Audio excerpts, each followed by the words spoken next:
Hello and welcome to the How to Exit podcast. Today I'm here with Kison Patel. Kison is the CEO and founder of M&A Science, providing the best crowdsource-based educational resource and technology solutions to the M&A industry. Aside from geeking around with finance people, Kison loves sharing entrepreneurship life lessons that he learned along the way. Listen closely. If you're thinking about buying a business, growing it, and selling it, Kison is the guy that talks and works with your potential buyer on a regular basis. Welcome, Kison. Thanks for being on the show. How did you end up in M&A? Tell us kind of how you got started in this and how it connects to where you're at right now. That would be great. Well, I can tell you it was not the traditional, went to Ivy League school, went into banking at Goldman Sachs and wound up here.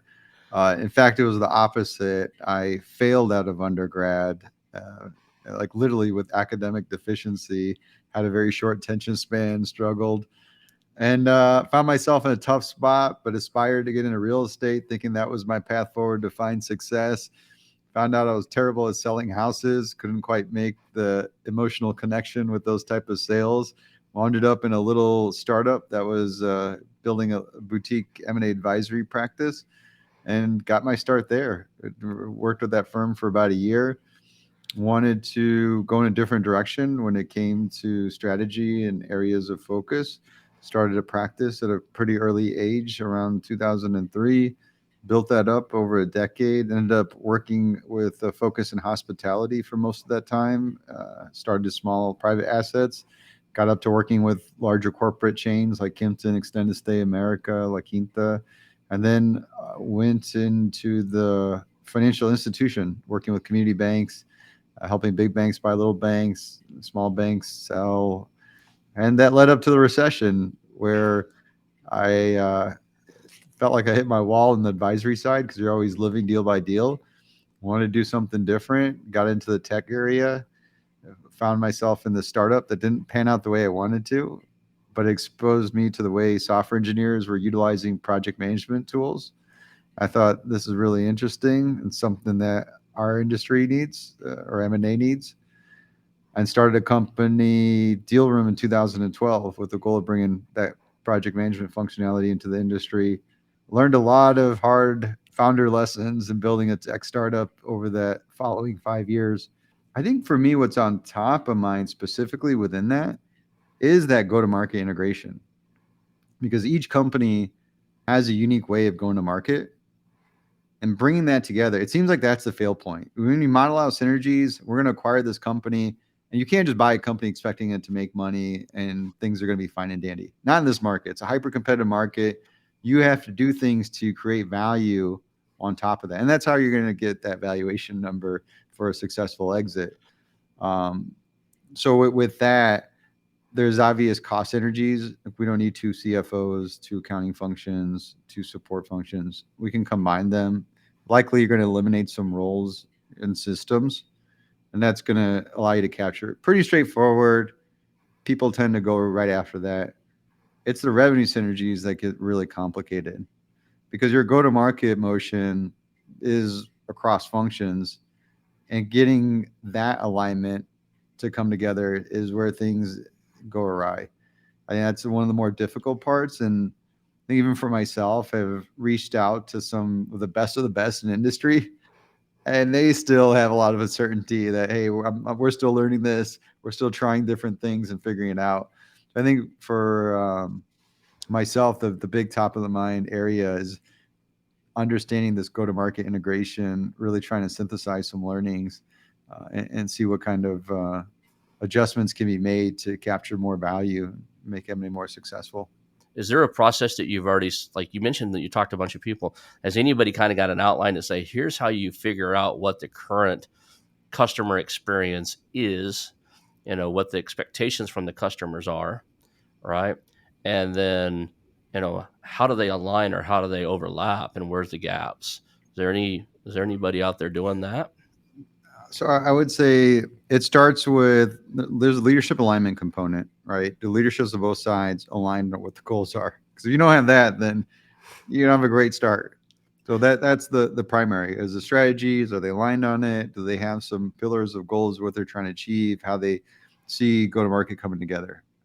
So the leadership alignment is key. Messaging comes after that. When you announce an M&A deal, you automatically just created a rift across the board between your internal employees, vendors, and your customers with a bunch of uncertainty. Right? That's all you created. Was as soon as you announce that deal, how do you counter that? That's where you got to communicate a lot to add clarification, that you can answer a lot of these questions. What does it mean for the employee? Am I going to have a job? What's who's going to pay me? What was this going to affect my benefits? Who am I going to be reporting to? Right? Then you got your vendors. Like, what's that? Is it going to change things in our relationship?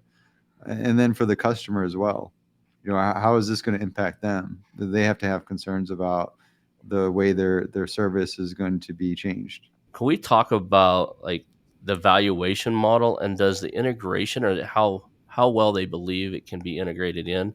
Does that come into that valuation model? I mean, this part of it, it's almost part of whether you should do the deal or not. If you can integrate it, there's a big emphasis we've seen shift in the industry on the people side. With that comes understanding the culture elements of the organizations. Because we've seen some of these fabled deals that Daimler Chrysler, German company buying the iconic American manufacturer, and there's a lot of cultural rifts, and why that was a difficult time for those employees of the companies. And I think that's a big risk factor. If you can buy a company and all of a sudden the cultures don't mesh at all, it doesn't work out.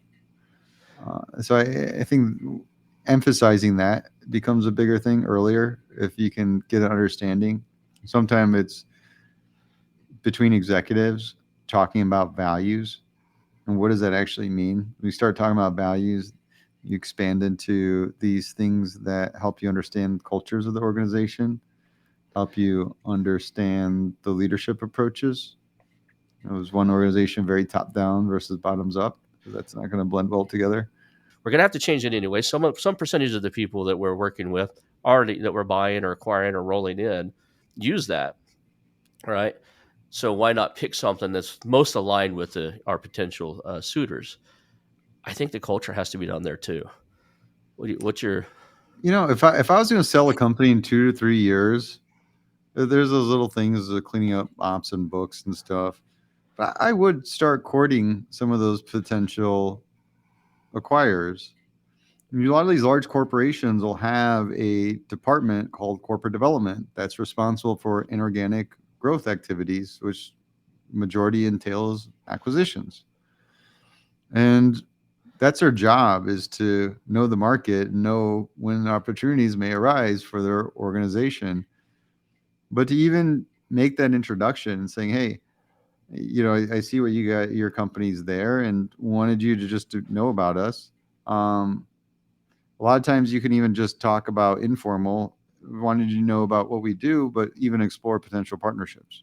I got that. That might be a good place to start, but at least get those early conversations to learn about their organ. And they do. Corp Dev knows it's not a short tail process to acquire a company. It could be long tail. I talked to one that spent 10 years to court a company to finally acquire them. And I've heard even longer.